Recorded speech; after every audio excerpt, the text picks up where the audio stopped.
Hello, I'm Brenda Dater, Executive Director at AANE.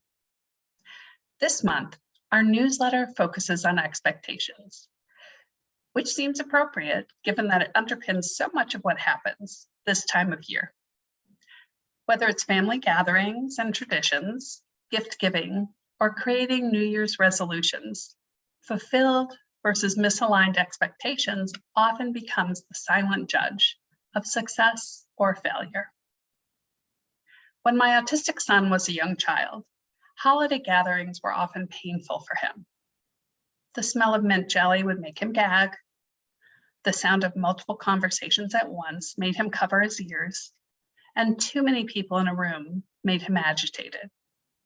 He hated being hugged or touched unexpectedly, and the questions from relatives made him anxious. Yet he loved these relatives, and they loved him. As his mom, it felt impossible to reconcile the contrasting expectations of my autistic son, his siblings, and my extended family, alongside my own wish for a joyful celebration for all. Many years later, our family celebrations look different. We might still have a large gathering, but my now 25-year-old autistic son chooses when and how he participates. He joins when he is comfortable, and no one expects him to push past what he can tolerate. The burden of expectations has lifted for our family, and we're able to enjoy the holidays without the frustration that misaligned and unnecessary expectations imposed in the past. So what are expectations, and why do we have them?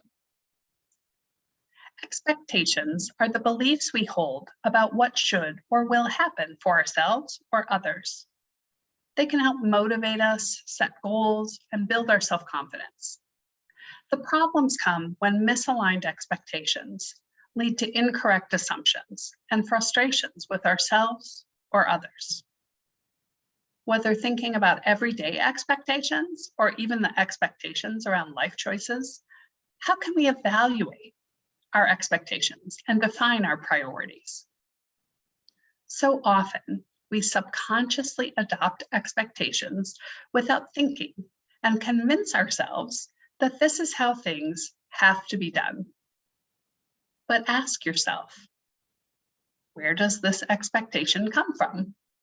Is it important to me, or is it important to others?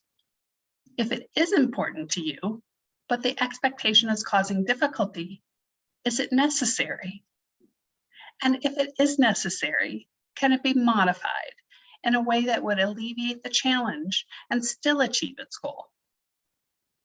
For example, if the expectation of family and friends is for everyone to interact with each other, and the autistic individual also wants to participate in the celebration, but being in close proximity with relatives all day causes distress, what if we step back to examine the true point of that expectation?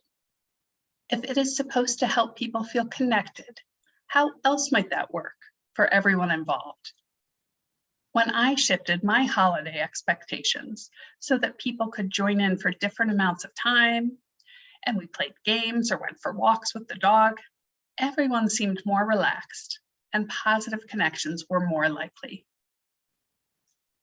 When we identify what is truly important to us, we can think creatively about how expectations can be modified to capture what is desired while diminishing the elements that are causing difficulty or harm. This helps us create spaces where we can be our authentic selves and make space for others to do the same.